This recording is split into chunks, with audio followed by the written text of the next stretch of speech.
It's my pleasure to welcome you to Northern Kentucky History Hour. I am your host for tonight, Mary Jane Calderon, joining you from my home in Fort Wright, Kentucky. Also joining me by the powers of Zoom is my co-host, Heather Cook, from her home in Cincinnati, and our presenter for the evening, Kim Gehring-Cook, and she is actually at the museum right now in the Barbie exhibit. So thank you both for being here. Northern Kentucky History Hour is a project of Behringer-Crawford Museum, Northern Kentucky's history museum, that would not be possible without support. Thank you to all of our sponsors, including the City of Covington, Kenton County Fiscal Court, ArtsWave, Kentucky Arts Council, Northern Kentucky Sports Hall of Fame, the Carol Ann and Ralph V. Hale Jr. Foundation, and our members. If you're not yet a member of the museum, please consider joining for access to discounts and exclusive programming. Learn more and join at bcmuseum.org. We would love to hear from our viewers tonight, so if you have a question or comment to share, please type it in the chat or the Q&A feature, and I will be sure to get to those at the end of the presentation. So let's meet tonight's presenter. Kimberly Gehring-Cook has been Behringer-Crawford Museum's education director for nearly 8 years. She previously taught reading and art at Covington Latin School for 18 years. She holds a bachelor's in English and art and a master's in secondary education from Xavier University. Kim has been a Barbie enthusiast since she was 4 years old. Throughout high school, her Barbie townhouse, pool, RV, and other accessories remained in her room, where she adorned them with handmade holiday decorations. It was the Holiday Barbie series that first sparked her interest in collecting Barbie dolls instead of viewing them as toys. Much of her collection, including the Barbie and Snoopy, the Red Baron set, the Peter Rabbit 100th Anniversary Barbie, several from the Inspired by the Painting series, and Barbie and Ken as Romeo and Juliet, are featured in the exhibit at BCM. Kim continues to enjoy collecting Barbie dolls, now sharing this passion with her daughters, and she resides in Cincinnati. So thank you, Kim, so much for being here. Before we get started, there is a quiz question tonight. So the first respondent to enter a correct answer in the chat on Zoom or Facebook Live will win a Northern Kentucky History Hour prize. And most importantly, bragging rights. So tonight's question is, who inspired Andy Warhol's Barbie painting series? So leave those answers in the chat. And Kim, if you are ready, we will go ahead and stop sharing our screen and you can get started. Well, hello, everyone. I hope you all get a chance to come out and see the exhibit here at Behringer-Crawford Museum. I'm going to tell you a little bit about Barbie in general, and I'll have a PowerPoint that I'll be showing you. The majority of the Barbies in the exhibit are either mine, my family members, my sister-in-laws, my daughters. A good portion of them are mine, and also a few of our volunteers. We have several volunteers who have loaned us their Barbies for this exhibit. So it's really exciting to see all of them. And I do have the holiday Barbies. We put a few of them out for this exhibit, but you can expect to see them at Christmas for our Holly Jolly Days. So let me start the video here. Let me share the screen. And all right, so I'm going to focus mostly on Barbie because, quite frankly, there is so much from the past 65 years that this presentation could go on for days. I did gear it mostly just to Barbie. I'll touch upon a few of the other, her friends and stuff, but that's where the focus is going to be. So Barbie's full name is Barbara Millicent Roberts. And as we'll be talking, she was named after the daughter of the creator. So let me go to the next one. So why in the world does Behringer-Crawford, a history museum for Northern Kentucky and the greater Cincinnati area, why do we have a Barbie exhibit? Well, the first thing is because of the year 1959. If you've ever been here at the museum, we have a beautiful cherry red 1959 Buick Electra that you can sit in and pretend that you're at the drive-in movies and just kind of hang out. It's Hi, actually Kim. Sorry to interrupt, but we're seeing a little bit of gray blocks that are up on your screen. They're covering up part of your okay. bottom. So let's just try, and if there's anything covered up, I'll point it out, and you can maybe you'll Okay. be reading it also. We can see most of it. Okay, let me go back here. Okay. All right. Oh my goodness gracious. I'm sorry. I keep hitting the wrong thing. Okay, so the reason we have the Barbie exhibit here at the museum is because we want to celebrate 1959, the year of Barbie and our beautiful Buick Electra. And just kind of imagine that Barbie was hanging out in a car like that at one time. So, so that was our kind of way that we could do both. Now, and Barbie has become a cultural icon. Part of one of the parts of Behringer-Crawford is to hold on to and to celebrate the culture of the people in this area. And Barbie has certainly been a part of that as well. So that's kind of the reasoning behind why we have a Barbie exhibit here. So the first Barbie doll was actually created by Mattel's co-founder, Ruth Handler. Her husband, Elliot Handler, was always a part of that as well. And I'll talk more about the early parts of Mattel in and of itself. But the whole idea behind Barbie was because Ruth saw her daughter, and the toy options that her daughter had were baby dolls, kitchen sets, little vacuum cleaners, everything to be a little mommy, which for some people that's perfectly fine, but that was the only option. There wasn't anything else for little girls out there. So if they wanted to pretend that they were the owner of a business, they couldn't. It wasn't there. And she saw that her son had lots of options. He could play with his soldiers. He could be a cowboy. He could be a firefighter, for example. You know, there was anything. He could dress up and he could have little fire trucks or whatnot. So she said it's not fair that the boys have this, but the girls don't have any options whatsoever. So she made it her goal to find some way that her daughter would have some other options and other girls like her daughter. So when she had been traveling, she found, she saw this doll from Germany, and it's a Bild Lilly doll. And it actually wasn't for kids.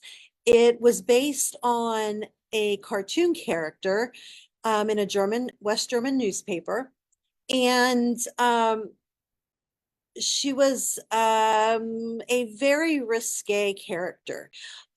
She was very well endowed. She was, you know, if you can see in the picture here, I hope you can see it. She's sitting on a guy's lap. So the doll was made as kind of a joke that men could send to each other. And she had a really bawdy reputation, in other words.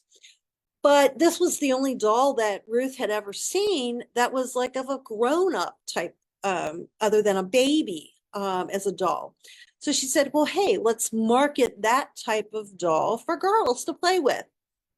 And so when she first presented it to the Mattel board of directors and her husband, there was a little bit of pushback. They resisted it because of the reputation of this doll.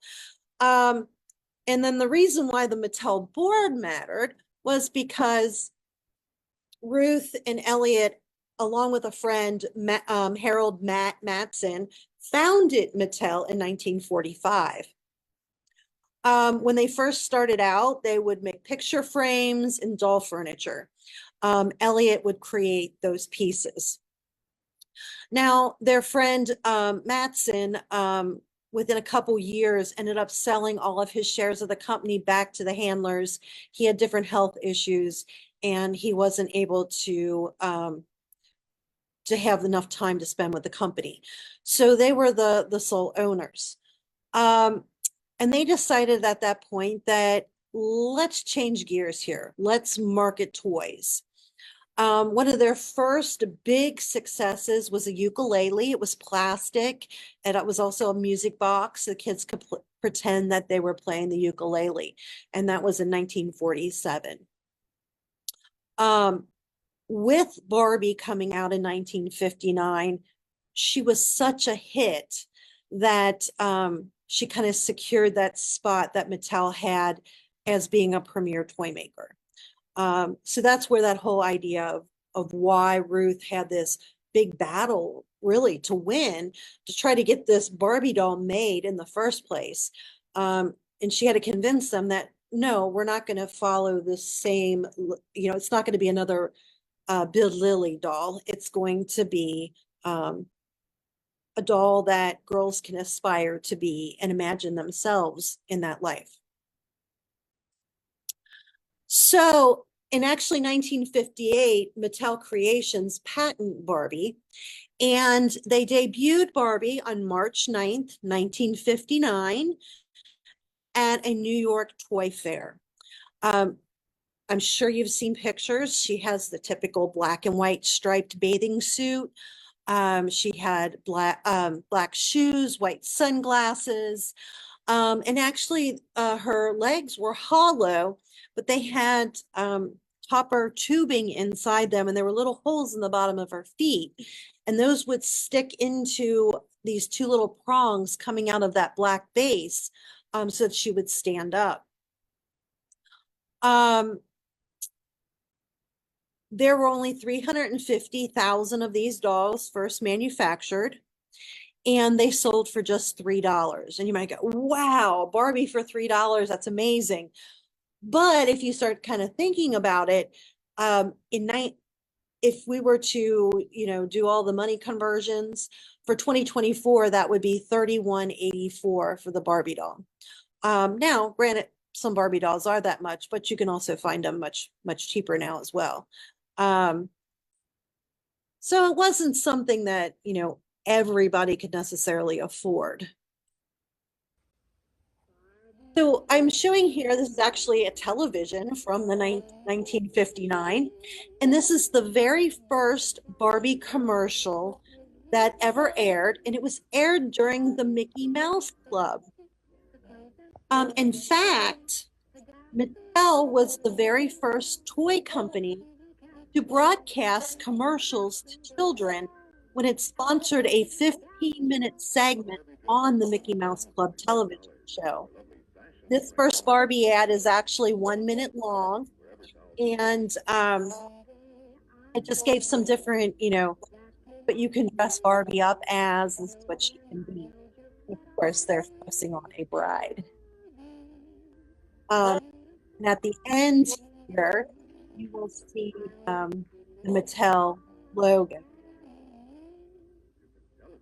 This was the very first Mattel logo.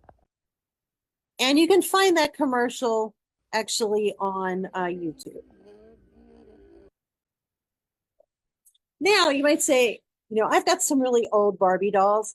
How do you know if you have an original? Let me tell you, it's not as easy as you might think. First of all, the very, very first original Barbie came out. She had kind of upside down V-shaped brown eyebrows. And she had very bright red lipstick. A lot of people describe it as being the Lucy lips, like from I Love Lucy. She had a thick black eyeliner that went all the way around her eyes, and then it had blue eyeliner above that. It's like a blue eyeshadow. Her the eyes were originally hand painted. Now, after a while, they made a stencil. They still hand painted them, but there was a stencil that they could use to make them more exact from each other. but a lot of the eyes and a lot of the details have still are hand painted. Obviously not everyone, but a lot of them still are. The first Barbie had black eyes. There were no other colors in her eyes, just kind of that white glimmer there.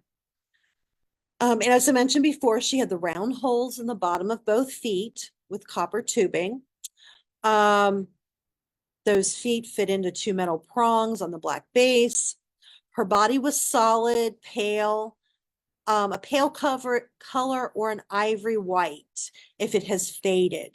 And I have a next slide will show you that they have actually faded a lot. It's said that it may have a waxy smell to the plastic, and it was a very rigid, hard plastic. She had joints at the neck, the arms, and the legs, but she could not bend her legs. They were completely straight, which was kind of crazy because a lot of the houses that came out with furniture, and well, she really couldn't sit down. If you are looking at your piece, and I wish I could get this to go away here.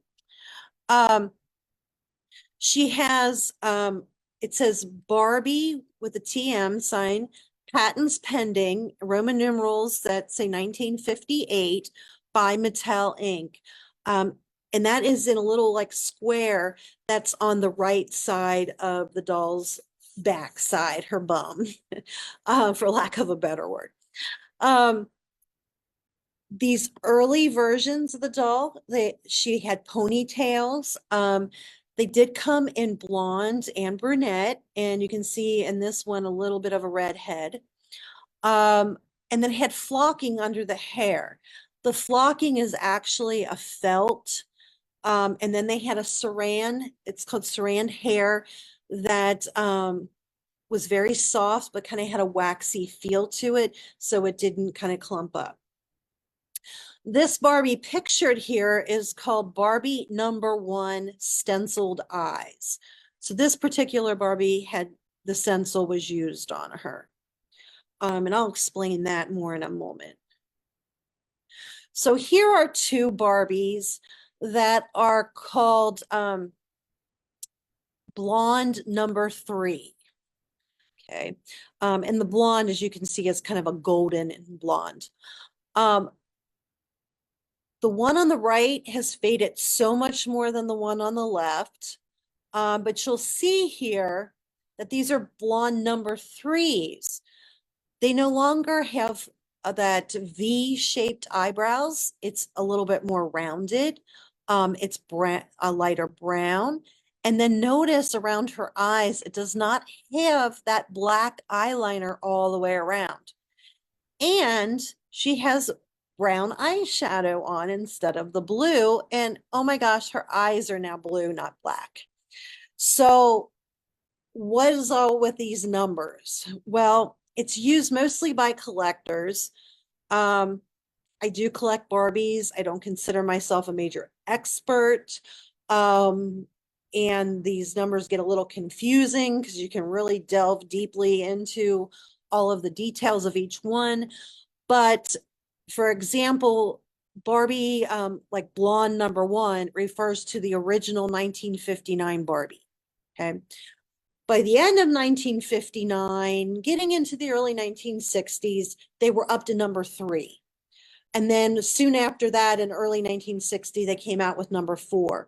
And what that means is those are new versions. So there might be some slight changes that have been made, such as the shape of the eyebrows, the color of the eyes, the color of the eyeshadow. The lips changed slightly. And every one of these variations was given a number.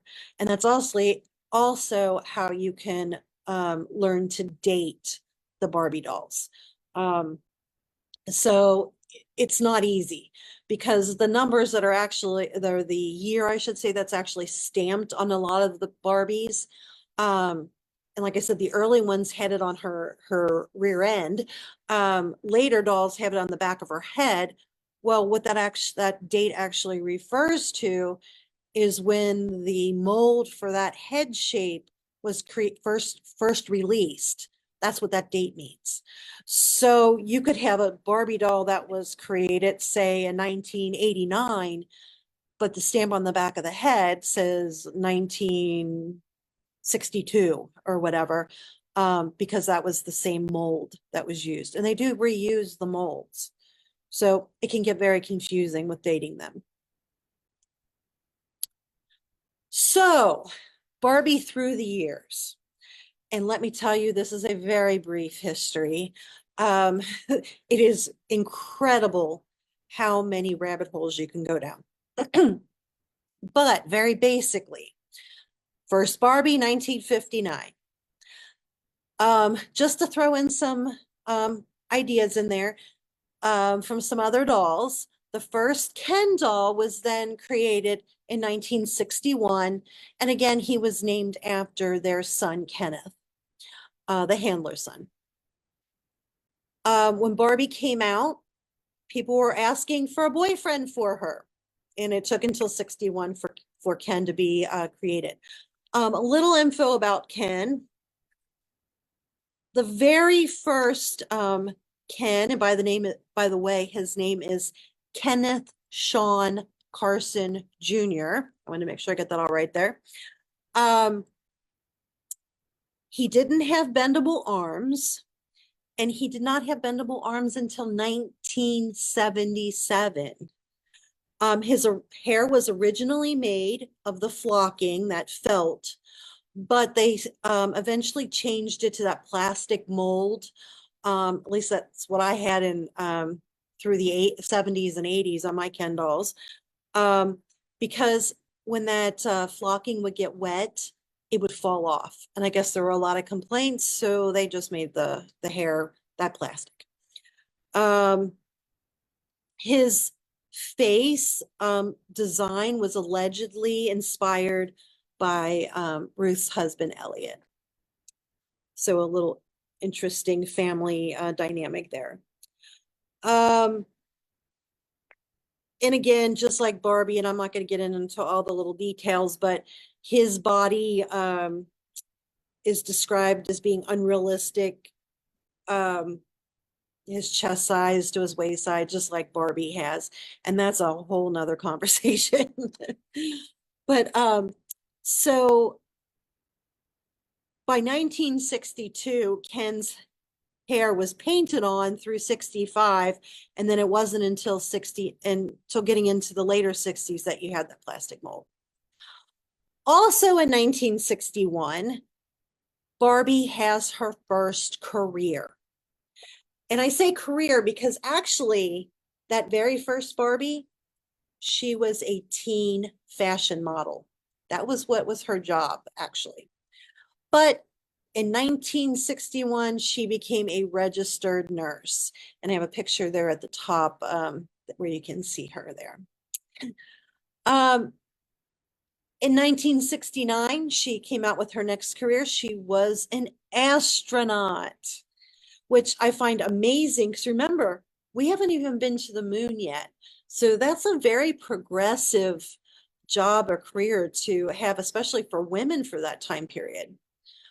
The first black doll that actually had different facial characteristics was Christie in 1968. Now, I believe it was 1967 that Franny came out as Barbie's friend, and they had a Caucasian and a black African-American Franny. However, they simply just changed the hair and skin tone for Francie. I'm sorry, I said Franny before. It's Francie. And so it was the same doll, just given darker skin.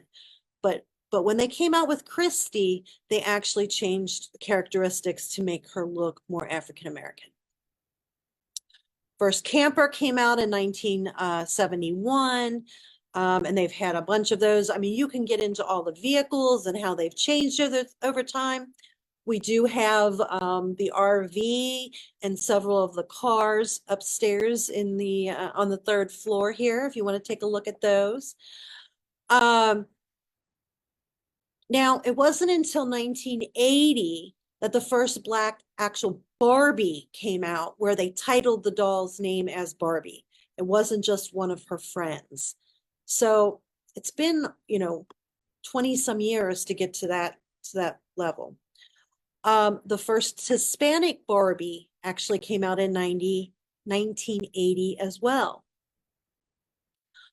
1981, we have the first Asian Barbie, and she was actually entitled Oriental Barbie. And she was part of the Dolls of the World collection. In 1982, we have the first Barbie from India. And that again was also from the Dolls of the World collection. 1985, we have CEO Barbie. And she came with this wonderful outfit that she could be all business during the day and then go out and party at night. Because of course, Barbie's a party girl. Now, and interestingly enough, I'll be talking about this in a minute, that's not the first time Barbie shows up as the head of a company, which kind of surprised me. In 1986, Barbie is noticed, or I should say exemplified by Andy Warhol. And I will talk more about that in a minute. And congratulations to our winner. You got it before you even had to listen to the presentation. But you know that you are a pop culture icon if Andy Warhol was paying attention to you. And he did a whole series of Barbie. In 1997, we have the first Barbie doll. It was her friend Becky, who was the first doll in a wheelchair. Now, there's some pluses and minuses about this. It was brought up that Becky was the first, it was actually Share a Smile Becky. She was the school photographer for the yearbook. She was a wheelchair user. But the problem was they found that customers, because they were buying these like crazy, found that kind of mimicking real life, Becky's wheelchair didn't fit in a lot of the Barbie houses, the elevators for the dream homes, and things like that. And unfortunately, when people started complaining about that, instead of fixing the issue right away, they discontinued Becky for a while. And it was quite a while before they got another Barbie in a wheelchair. And I do have more information on that because it was a while.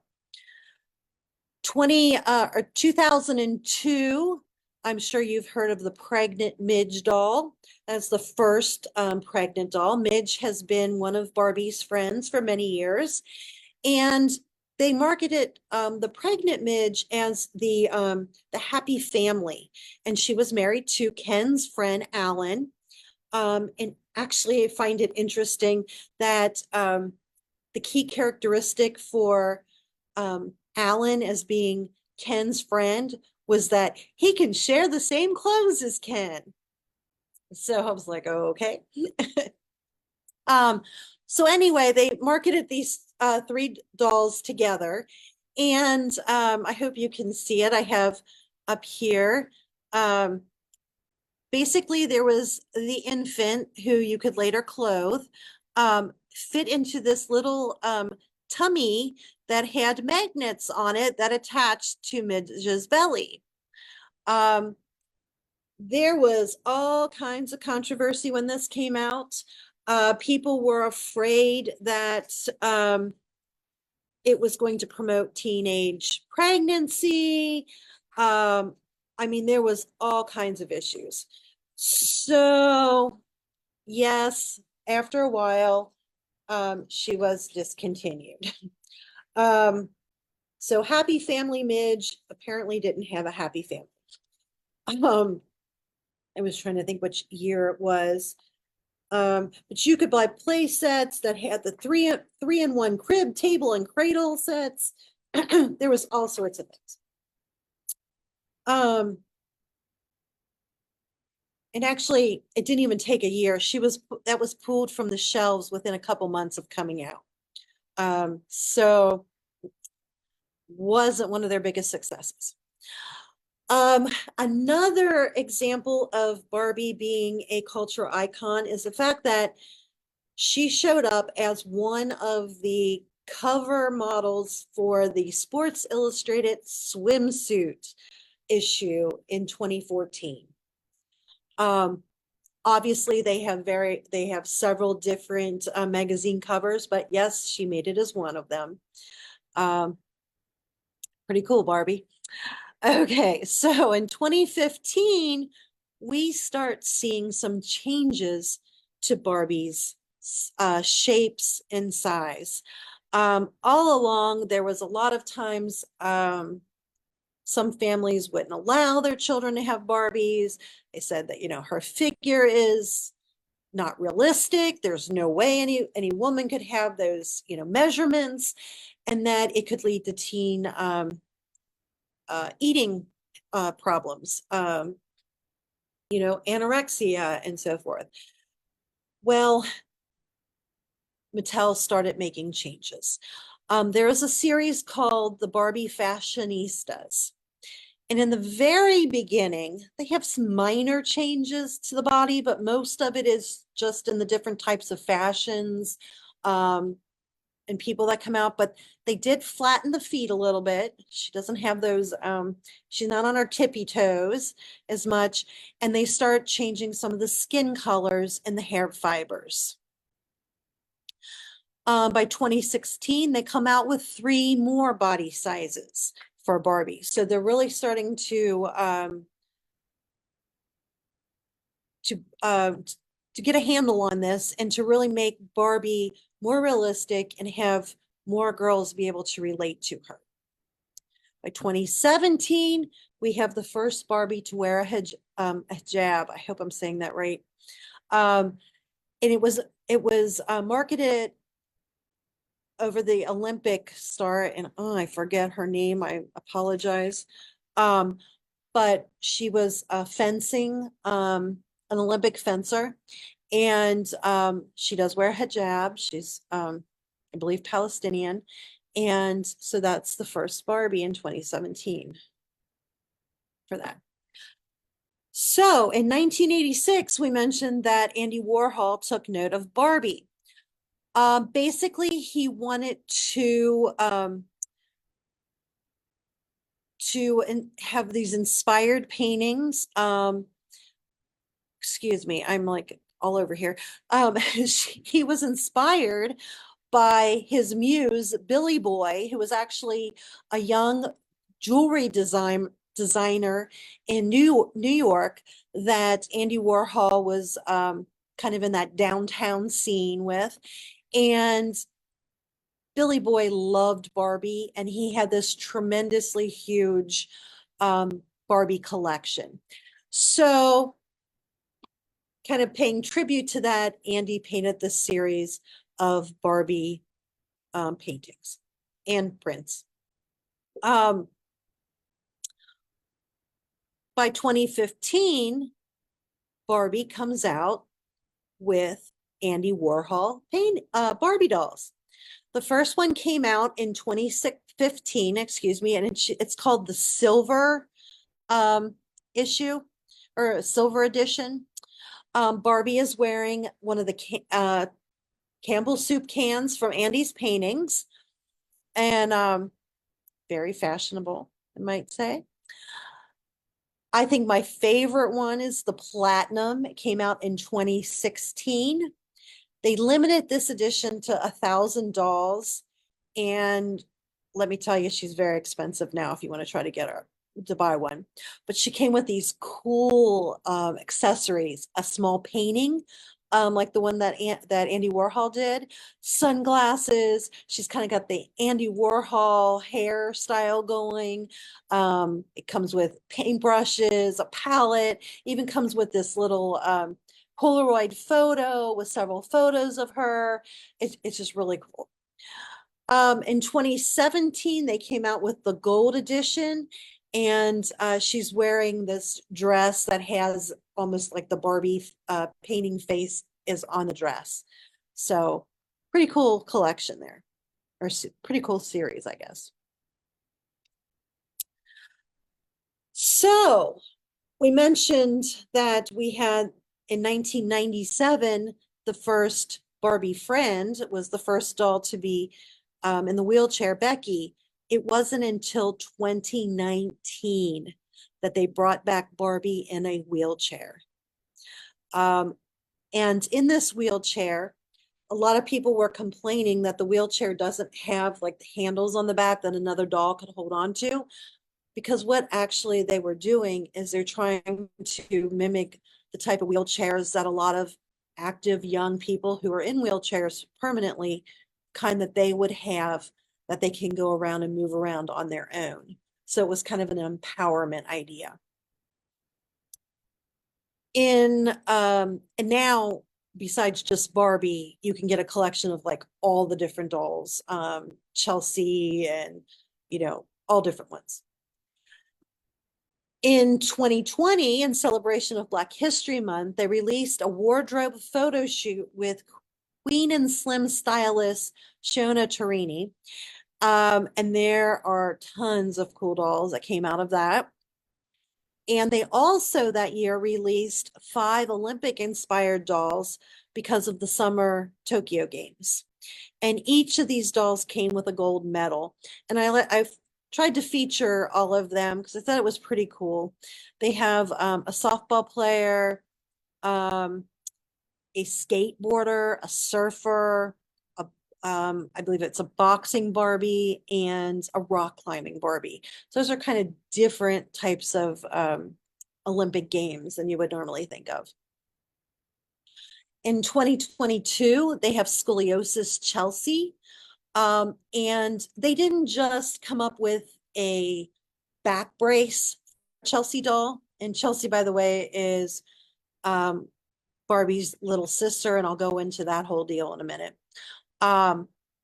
They actually created a different body shape of like someone who would have scoliosis, and they worked with a neurosurgeon to come up with her body shape. So they're really kind of doing it. So you can see how the body, how the brace fits her, and actually how the movements of what her back would look like if she had scoliosis. In 2023, they came out with the first Barbie with Down syndrome.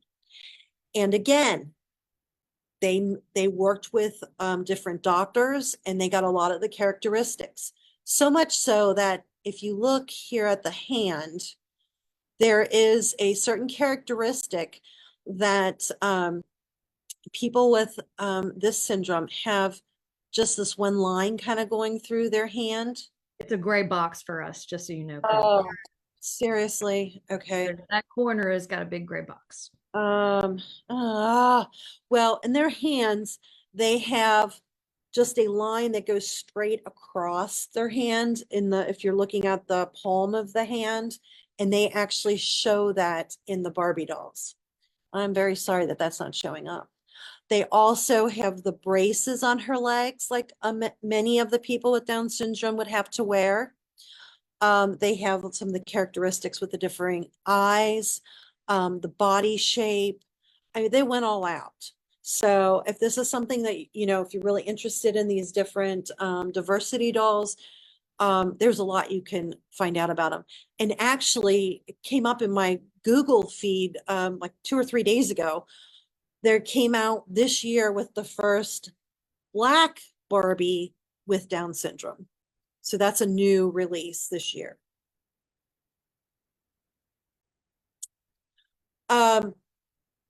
So here is one of the African-American Chelsea dolls who was in a wheelchair. In 2021, we have the hearing aid Barbie doll, and she has a hearing aid on both ears, and it looks like a real hearing aid. I hope you can see down here, we have Barbie with, who would be considered like an albino. They gave a lot of the same characteristics to her. We've got, and now, okay, Heather, you can help me with this one. Vitiligo. Thank you, vitiligo.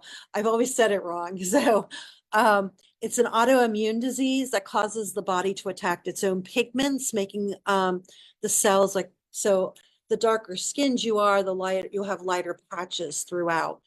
And they have those dolls for both Barbie and Ken dolls. They are coming out with prosthetic leg designs, which I believe that's where the box is covering it.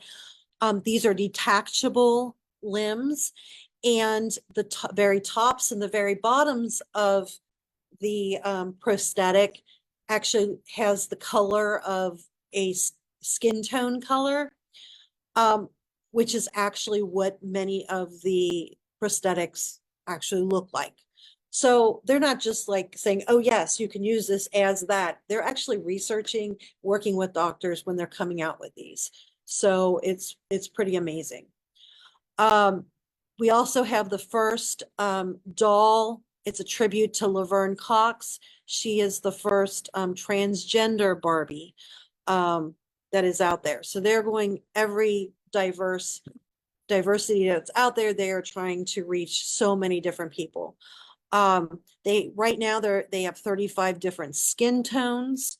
They have 5 different Barbie dolls that use a wheelchair, several Kens and Chelsea dolls too. They have the prosthetic limbs, the hearing aids, they've bald Barbies. Can't get those 2 words out together. They even have a Barbie with braces. I didn't include a picture here. It's actually kind of scary. But she has braces on with a big smile, and you can see the braces on her teeth.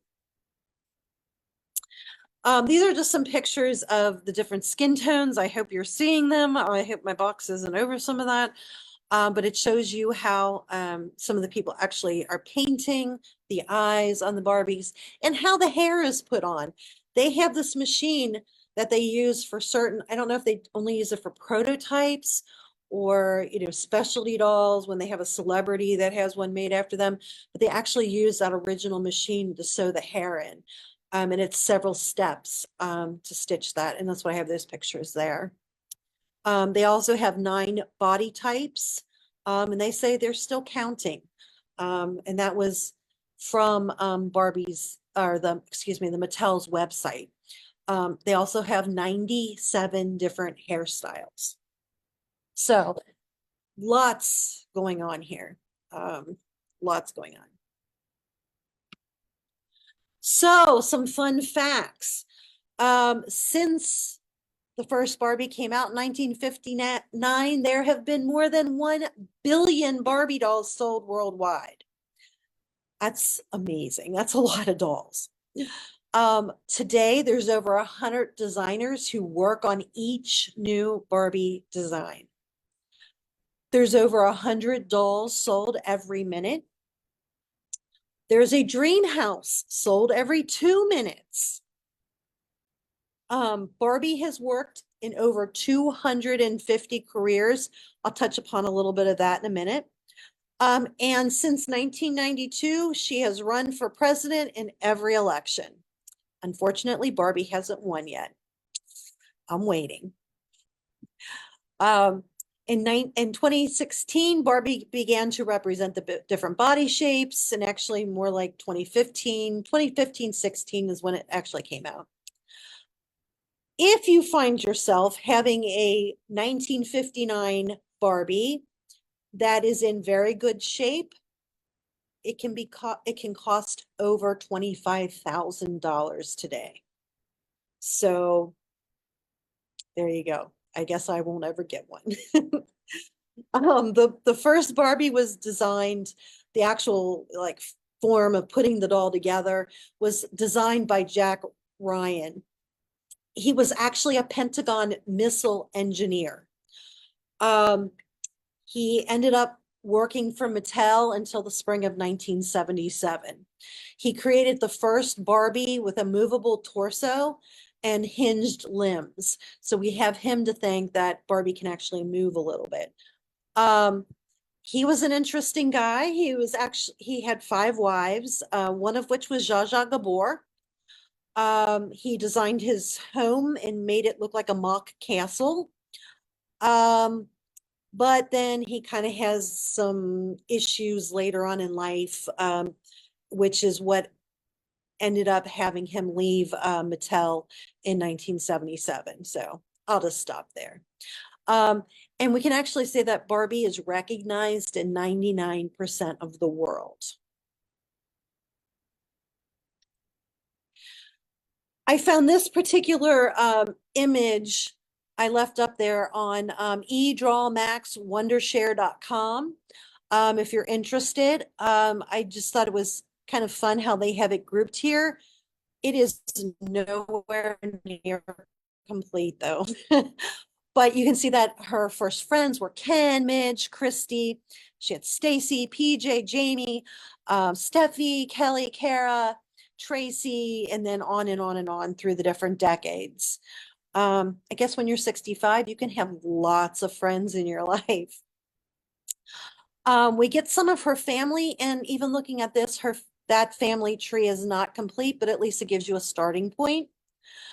And again, her pets, she had way more pets, but it gives you some of the beginnings of them. So I just thought it was kind of a fun way to start if you want to group her family tree. But here, let's go a little bit more into her family. So in 1966, her twin siblings were born. That is, or I should say debuted, I guess. They were Tootie and Todd. We don't really know what happened to Tootie. 1971, she disappeared. There's no mention of her ever again. However, Todd suddenly had a twin sister in 1992, Stacy. Kind of interesting. But when you look at Tootie's face, I don't know, she looks a little demonic to me. I think that might just be me, but I don't know. So yeah, I don't know what happened to her. We do have at least one of them on display here at the museum. The body material was a different kind of softer plastic, and over the years it's gotten a little bit sticky, but they didn't have the same joints as Barbie, so it's a little bit interesting.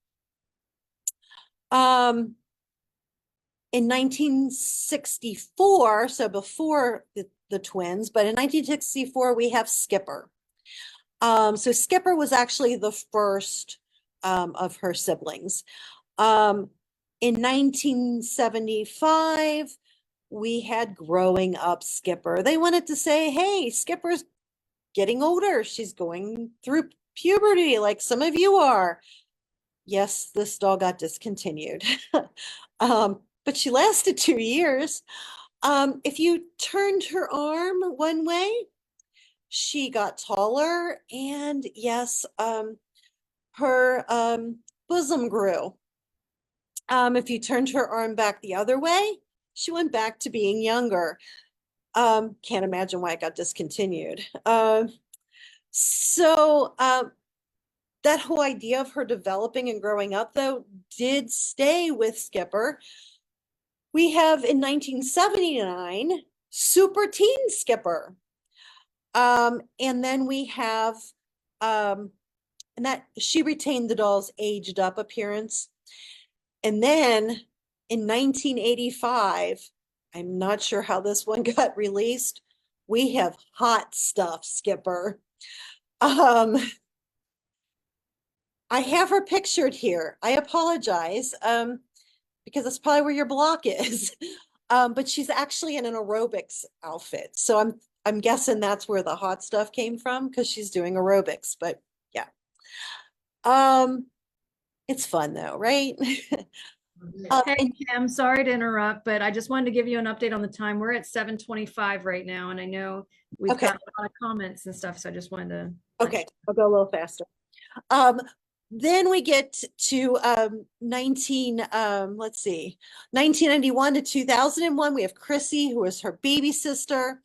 Then we have Shelley in 1995, who the exact same doll, same packaging, everything, turns into Kelly in 2005 through 2010. All of a sudden, Kelly disappears after 2010, and a doll that's not much different, a little bit, but not much different, comes out in 2011, and that's where we get Chelsea. So they updated her name apparently, but I love the Shelley Kelly change because there was no changes in packaging. And throughout all this, we have the happy birthday fun. We have Barbie as being part of McDonald's. So they even gave out, we've got some of the Barbies that came in the Happy Meals. We've got those on display here, so make sure you check those out. Her friends, of course, we have Ken, we have Midge. I mentioned Francie already in 1966 and 67. We have the colored Francie doll, but it was the same mold, just the different skin tone. And in 1969, we had PJ, who was Midge's friend. And they have all these different friends could wear some of the same clothes, but they weren't the same clothes as Barbie. It was kind of interesting how they did this. We had Casey, who is Francie's friend. So yeah. And also somewhere in there, Francie is actually, I guess the Caucasian version is sold as the cousin of Barbie. So there's a little bit of interesting dynamics there. Okay, I've already talked about Christy, so I'll move on. So we have Barbie homes through the years. Starts out in 1960. It's made of cardboard. It was a carrying case with a handle. Came with furniture that had to be assembled. Its original cost was $8. But in 2024 money, that would be $83.47. So if it's not gone up that much in time, I guess. 1963, it was also $8. It was still cardboard, but you could set the house up in different ways. And it had a sliding door and a metal rod in there. Hey. In 65, we had a fold out model. It was called the Barbie Skipper Deluxe Dream House. 66, it switched to vinyl. 68, we have the family house. And it wasn't until 74 that we get the townhome with the elevator that you could pull a string to make it go up. In 1979, we begin with the A-frame Barbie Dream House. And basically through the years, we get versions of these two. They just develop more with the fashions of interiors of that time. So we've got the 1990 Magical Mansion that even had electronic features and sound. 1998, the Dream Castle now. 2008, that had the 3-story dream house, had an elevator, it plays music, it had a toilet that flushes. I mean, she's moving up in the world. 2015, this dream house even included a garage where she could park her car. So, I mean, they just keep getting more and more elaborate. Oh, and that 2015 model, you could even open up a flat screen TV that you could insert your smartphone in, and she could actually watch some movies. Barbie's logo through the years, and we're almost back to the original logo, just with a little bit brighter color. But that's also one way that you can date some of your items. That's why I wanted to bring it up. So if you see a certain logo with a certain color, you might be able to help that way. Barbie, as I mentioned, ran for president. Here she is at her the 6 different elections she has run for. At one point, she actually, I think it was the last campaign, she actually had a whole campaign team that was there with her. And now she also has running mates. This year, of course, we have the Barbie from the president Barbie from the movie, But these 4 dolls that you see are the 4 versions of the what they are now calling the future leader presidential candidate. They have what's called, and this is their term, not mine, the red-haired doll, the African-American doll, the Latina doll, and the Asian doll. And they come with, I find it interesting that 2 of them are in pants and 2 of them are in skirts. So I don't know. But those are the ones starting this year. Here's some of her careers. I'm just going to go real fast and just name a couple. She started out as a fashion model, went from ballerina, flight attendant, and nurse to a candy striper. But look at that, 1963, she was a business executive. And that's what that picture, her in the gray suit right there is. That's pretty progressive for 1963. 1973, she was a surgeon. 1979, she's the tennis player. 87, she's a Canadian Mountie and a game show host. I think that's covered up by your pictures. So a lot of times they repeat. There's a lot of Olympic things or actresses, McDonald's cashier through the years, but in rock star is repeated. She's a candy and ice cream parlor worker. She's a rapper. She was a circus performer. She was a Jillaroo, which I had to look up. It's a cattle or sheep station worker in Australia. And she was a Starfleet security officer in Star Trek. And of course, one that I think I love tying in with the museum, she was a paleontologist. And I think that one's covered up, unfortunately. So here's some of her horses. She has had lots of horses beginning in 1971, and they just keep coming out with more and more. Although I have noticed that the more recent ones, they don't have names for them. Here's some of her pets through the years. Starts out with just some generic pets as accessories that were made out of felt. But then, of course, we get to the 80s and we have Beauty, her dog, the Afghan dog. Then Beauty has puppies. And then we finally in 82 get Fluff, the kitten. I found it fun in 1984. Her dog, Prince, in America, had different names in different countries. It was Pepe in France and My Lord in Italy. And then they start getting really exotic. We have Barbie associated with the safari. She has panda bears. She has parrots, zebras, giraffes. I mean, it just goes on and on. But one that is really fun is her golden retriever, Tanner, from 2006. And unfortunately, I think that's covered there. But Tanner could also go to the bathroom, and she came with a pooper scooper. So it was supposed to be able to teach kids that you should clean up after your pets. So I thought that was kind of fun. So in the last 65 years, Barbie has had more than 40 pets, including a unicorn, Elmo, Snoopy, Bugs Bunny, an orca. Interestingly enough, and I have one of these on display, no, I don't. We have some similar to this one. But SeaWorld Barbie was discontinued in 2015 after the backlash with SeaWorld and the treatment of captive orcas. So they did continue that after that to kind of being solidarity with that issue.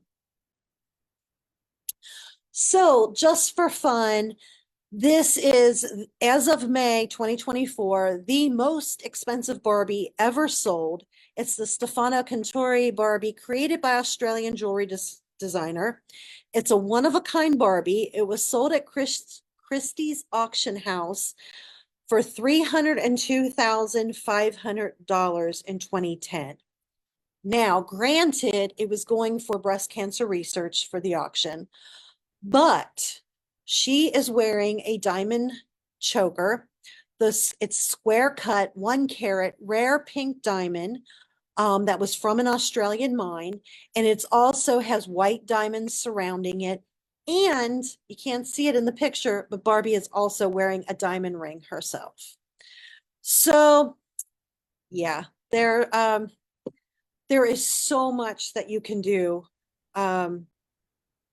with Barbie. So and I didn't even really go into all of the collector Barbies and everything else, the ornaments, I mean, the clothes, the bedding, you name it, there's everything Barbie out there. So